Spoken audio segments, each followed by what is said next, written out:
All right, this is Talking Tiger Sports. We're here with our first podcast episode. I'm Jacob. And I'm Slade. And we're here with our first guest, Joseph Girard. We appreciate you joining us today, man.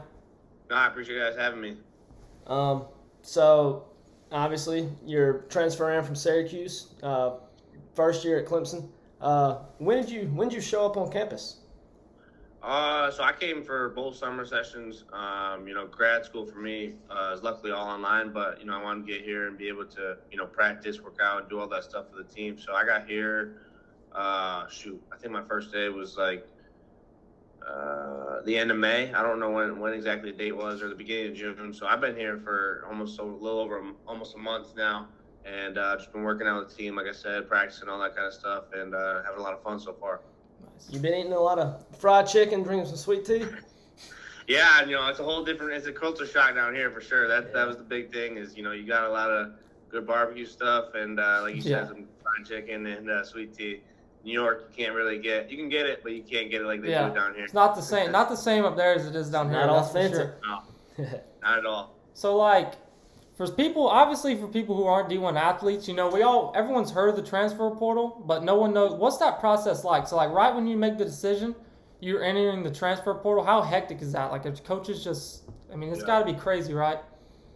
Yeah, so I was in a kind of unique situation, just being able to have that extra year from COVID. And once Coach Boeheim had retired, that last game we played in the ACC tournament, I was graduating this year. I graduated from Syracuse in my 4 years, so I was happy with that. And, I was kind of left with a decision. And, the world kind of took by storm and was kind of a whirlwind when Boeheim retired. I didn't really think much about what I was going to do this year with that extra year or anything. So I kind of just kept all my options open and, try to test the waters of the draft and just see what the pro level was like, and then also enter my name in the portal. So to do that, you kind of got to go through a lot of paperwork. So, I thought long and hard about it for a few weeks after the season, and then figured, this was the best opportunity for me was to, enter my name into the portal. So you got to go through compliance, do all that paperwork, and then, I put it out there, and, not even 3 minutes later, I started receiving some phone calls from school. So it gets pretty busy and gets pretty hectic, kind of right away. Yeah, I'm sure you got swarmed by all the colleges and everything reaching out to you. But that actually segues right into my next question. Did Jim Boeheim's retirement actually influence you to transfer or anything? No, 100%. I loved all the assistants there. A lot of them I got to spend time with, play golf with, and even have more of a bigger relationship than just them being my coaches. So, Coach Red, Coach G-Man, Coach Griff, all those guys. I love all those guys. But I went to Syracuse to play for Coach Boeheim, and with him being gone, it's a whole different dynamic. And not that I didn't like those guys or anything, because I do love them, and I played golf with them, literally the day before I left Syracuse to come to Clemson. So I still have a great relationship with those guys, and there was no hard feelings. But just for me, I wanted to go experience something new. I guess looking back on it now, you can say COVID, gave us a lucky, thing for, people in my grade. You get an extra year to kind of go experience something new. So being in New York for 4 years and of college, and then obviously my whole life growing up in New York as well, I kind of gave this an opportunity to kind of set me up for the future and whatever that may be, wherever I may be playing basketball, hopefully for a long time. But this will give me an opportunity to kind of grow and learn a different way of life and kind of live somewhere else on my own. And, I didn't really go home much when I was at Syracuse because there's not that much time, but, I always had the ability to go home within a 2-hour drive if I wanted. So, being able to go somewhere else and move somewhere else, and kind of have a different experience, and not have that luxury of being able to go home whenever I wanted. I kind of want to experience that and grow up as a person, and obviously a different playing style to help me in the future. Yeah, for sure. Like you said, you went for the Jim Boeheim experience. 47 years coaching. He had 3 natty appearances with 1 win in 2003. That's a legendary coach right there. And, it sucks that he retired. He was definitely the one I wanted to go play for. And, I played AAU with his son for a few years, so I got to know Coach Boeheim on a more personal level, even when I was in high school. So it just felt right. And, he was, obviously being a New York kid, you always kind of look up to Syracuse, Coach Boeheim. Yeah. So, like you said, you're a New York kid through and through, grew up there, 2 hours from the campus, like you said. You were a highly recruited kid coming out, but was Syracuse, was that always the destination for you coming out? Honestly, no. I'd say the whole recruitment process, it was kind of hectic for me, like you said. I mean, there was even a point in time, from freshman to sophomore, junior year where I was still contemplating going to play football in college. So, I mean, I never really had a set goal to just kind of say going to Syracuse, but I think once I got into the nitty gritty of it, got older, watching Syracuse basketball and hearing all about it because I'm from New York, it just made the most sense. And they had GMAC there, who was a player who played like me in college, and with me being able to learn from him every day, the guards coach was a dream come true of mine as well. And just being able to be that kind of hometown kid was something that attracted me later on in the recruitment. But it was never set in stone that I was going there. But later on in the recruitment, it worked itself out. Yeah, I was going to bring it up later in the podcast, but now that you brought it up, I saw that you did play football in high school for 3 years. You had 6,700 passing yards with 87 touchdowns, and obviously rushing yards and touchdowns to go along. But how was that? Did you ever get like recruitment for football, or was it strict? You were just focusing on basketball? No, I got recruited in football pretty heavy. I think once the basketball recruitment got really heavy is when kind of the football schools kind of shied away. But I had official offers from UMass, Tulane, and then Penn State wanted me to play both. I got recruited by Indiana, Wake Forest, Boston College, a bunch of high major schools to play football, even Syracuse. So I was getting recruited from a bunch of schools, football wise, but I think just basketball was always the passion of mine, and I didn't touch a basketball the whole football season, and I was lucky enough to win 2 state championships, in football. But basketball was just always the passion, and I felt like was my better option to go and play as long as I can. So you talk about, now that we're on high school sports, it's kind of hard, to talk about Girard without talking about. I mean, the high school stats. I mean, they're absurd, and I don't know if you know this or not, but like, just being a college sports fan watching Syracuse play, you can't watch a Syracuse game over the past couple of years without them bringing up, I mean, how many points you scored in high school. I mean, it happens every time. Yeah. So tell us a little bit about that. I mean, leading scorer in New York history. I mean, I'm lucky again. I was, because you could read that or hear about that and think that it was like a bad situation. There could be a lot of jealousy from teammates. There could be a lot of hate from your own community, all that kind of stuff. But I was lucky to be in a situation where, all my teammates really embraced it. The community embraced it, obviously. And, we just played a really fun, style. And I mean, I averaged 50 points, but, we were averaging almost 89, 90 points as a team. So, we were playing a really fast pace, shoot a lot of threes. And I think the thing that really put it over the top was that kept everybody level-headed and, happy about it was that we were winning. We got to win a state federation championship my senior year. And, had I been a guy who was averaging 50 on a losing team, I probably wouldn't have been as talked about or as highly, touted as I was, because nobody really cares too much about the leading scorer on a losing team. So, I was lucky to have a lot of people around me who kind of bought into the role. And I mean, they made me a better player, with everybody around me who was, a lot of my cousins played on my team. One of my cousins was a coach. So, we had a lot of really family type bond where, it was a bunch of kids that I grew up playing with, football, basketball, and baseball. So we just had a really close group, and everybody kind of bought into what they were doing. And I think that's why it made my 50 points, I guess, so special. Yeah, I think that was your junior season, correct? Yeah, so junior year I averaged, I think, right on 50, and then senior year I averaged 49 or 48. Yeah, and, I saw where even as a 8th grader you averaged like 22 points, which is just wild. Yep. I can't even imagine. So I was lucky. Yep. 4,000 points is a lot of points, man. That's hard to do even on air. So I mean that's impressive, dude. I appreciate it. I mean, I had a good guy to look up to too. Jimmer Fredette. He was the same. Yeah. He went to the same high school as I did. Oh, I didn't know that. Yeah. So Jimmer he graduated the same school I did. So when I was growing up, that was the guy I was following and watching, and he gave me a really great role model to kind of chase after. And he had all the records before I got there, so it always gave me something to chase. And he was even a better person than he is a basketball player. So he was always a good role model for me, and always gave me an opportunity to, I guess, kind of chase something. Going back to your Syracuse years, what changed from sophomore to junior year, if it was really anything? I don't know if you just got more comfortable or you actually made a change, because your points per game went up from 9.8 to 13.8, so near 14. Yeah.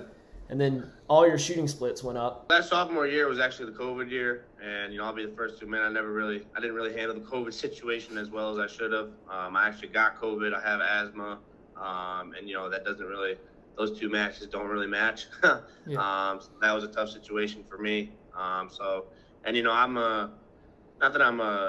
a pretty outgoing person. I like interacting with my teammates. I like being able to hang out with them. I like being able to go to the gym, late or in the morning with them and, be able to interact. During COVID, there was a lot of restrictions, especially in New York, to where you couldn't do a lot of those things. So being isolated in the room all the time just didn't really fit me as a person. Not to make an excuse or anything, because everybody else was going through it as well. But the COVID thing just didn't really, I guess, work for me as well as it worked for some other people. I mean, everybody struggled though during COVID. So I just would say that was kind of the biggest thing, and I didn't really have the right attitude or mindset about it, and I was kind of feeling sorry for myself during all those times. So I didn't really have a great attitude during COVID, but I think towards the end of that season, I would say the end of February, and then obviously leading into March when we made it to the Sweet 16, I kind of had changed the attitude and started playing really pretty good again. I think I had 12, 6, and 7 in like the first two games of the NCAA tournament, for both games, and then obviously making it Sweet 16. So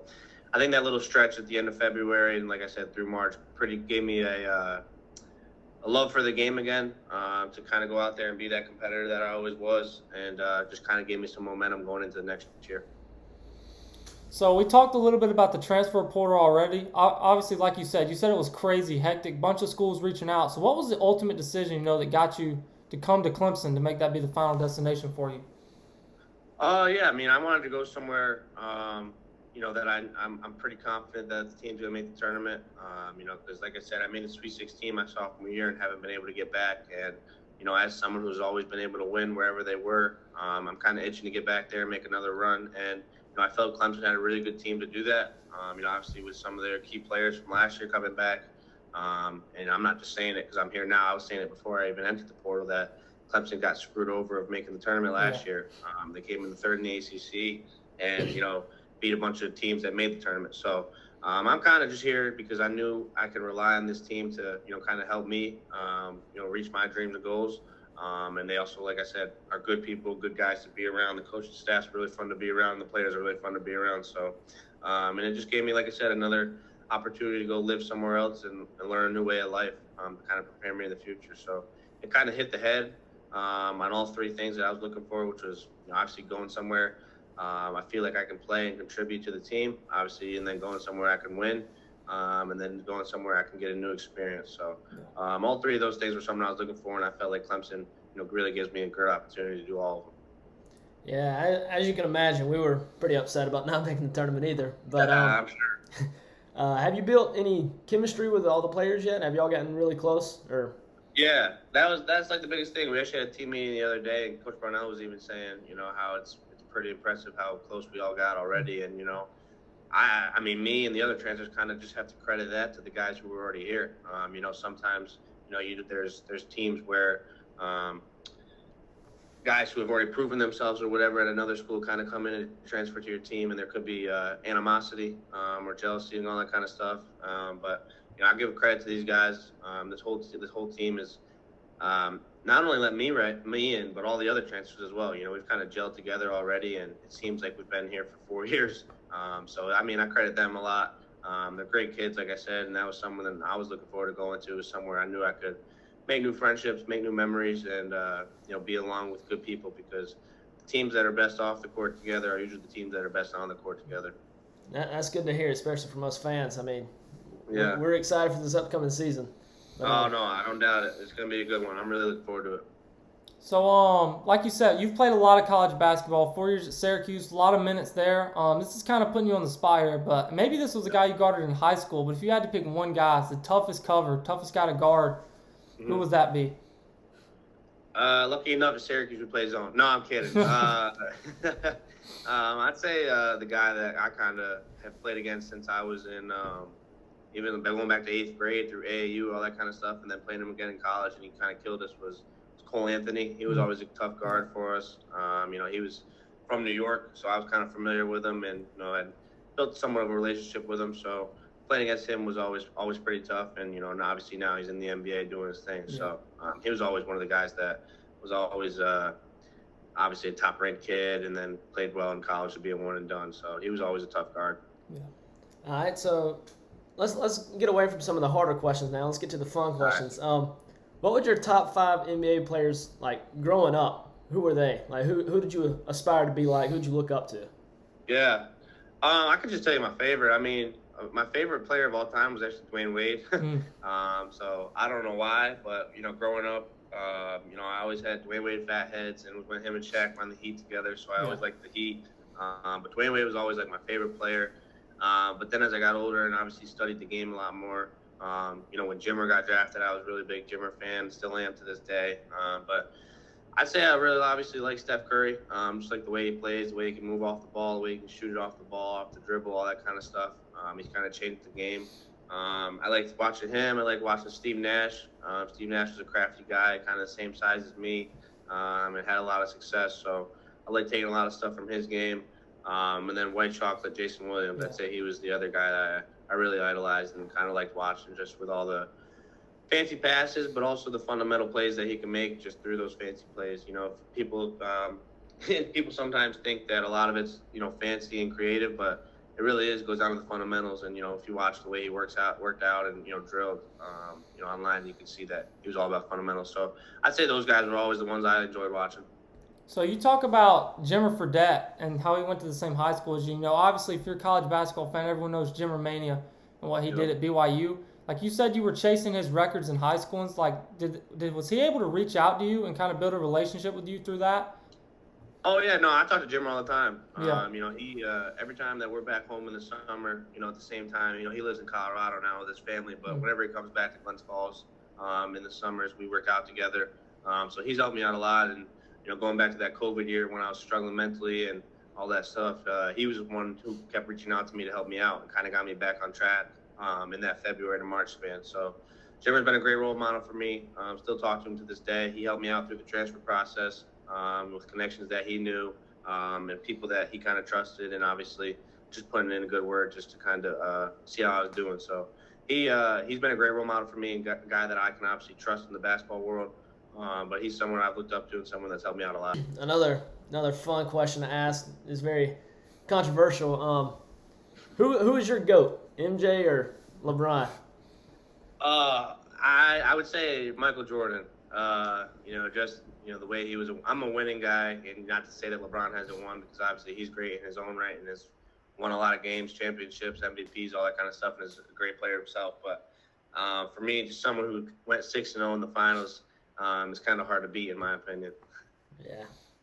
So we know you're coming out here to play basketball, but obviously in the South, college football is a huge deal. Syracuse, the Carrier Dome, that's a great atmosphere, don't get me wrong. Yeah. But, how excited – have you ever been to a game in the Valley? You expecting to go to one this fall? Are you excited about that?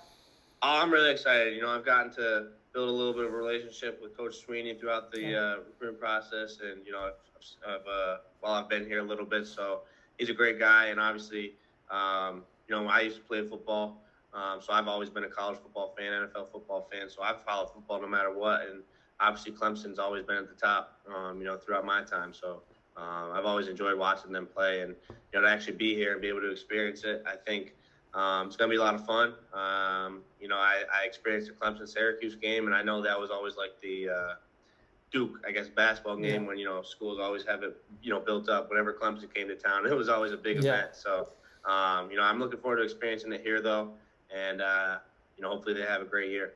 Yeah, there's nothing like it.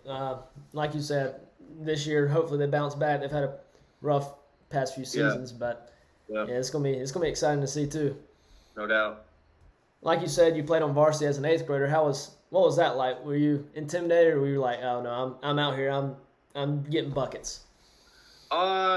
At first it was a little, not nerve-wracking, but it was a change. I was only 12 years old playing against, sometimes 18-year-olds. So, that was a little different. I was also even smaller than I am now. So, that was a change. But I had played freshman basketball when I was in 7th grade and, led the team in scoring then. And it's actually a crazy story how it all worked out. I can kind of draw you through it. So 8th grade in New York, you got to pass this, you have to like pass this physical exam kind of thing where you got to do a mile and a half, chin-ups, pull-ups, all these kind of stuff. You get a certain amount of time or number even to play a high school sport as a middle schooler. So I had to go through that. And then, the varsity coach had approached me and, asked if I wanted to play varsity. And I said, yeah, of course. Obviously wanted to be a varsity player when you're younger, looking up to all those guys. I had cousins, like I said, who were older who played. But when I got to ask that, I was really excited. And then, I always had goals for myself. My dad always gave me goals. He played Division II for Coach John Beeline when he was, at Lemoyne in basketball. And so my dad was someone a lot of people can trust and, know in the back home basketball-wise. So he would always be the one to guide me through it. And, he gave me some goals. Obviously, you just want to go contribute, maybe average 10 points or something, be a sixth man, whatever it may be, and, help the team win a few games. But worked my way into the starting lineup before the season, in the exhibition games before the season started. And then that first game of the regular season, I actually had 31 points and hit the game-winning 3 at the buzzer. And from there, it was kind of just a movie of a historic career that I was very lucky to have. And right after that game, and after some people had kind of found out, I actually received my first Division I offer. So from there, it just kind of all spiraled and took a whirlwind. And I was pretty lucky to have a pretty good high school career. That was actually something I meant to ask you when you talked about like in eighth. When did the recruiting process start for you? When you're like, how young were you? Like you played varsity in eighth. When did that kind of start? You start talking to coaches and stuff like that.